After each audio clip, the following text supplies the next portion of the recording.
দেখে মনে হচ্ছে না বাঁধাকপি রান্না হয়েছে। ছোটবেলায় প্রতিবারই প্রায় ঠকে যেতাম। মা বাঁধাকপি বলে খাইয়ে দিত পেঁপের ঘন্ট। রেসিপিটা একবার দেখে নাও।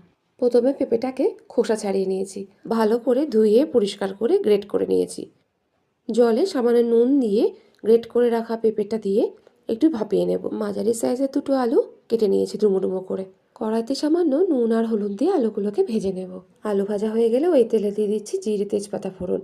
একটু নাড়াচাড়া করে দিয়ে দিচ্ছি লঙ্কা আদা টমেটো বাটা। পরিমাণ মতো নুন, হলুদ, কাশ্মীরি লঙ্কার গুঁড়ো, সামান্য গোলমরিচের গুঁড়ো আর 1 চামচ মতো জিরের গুঁড়ো দিচ্ছি।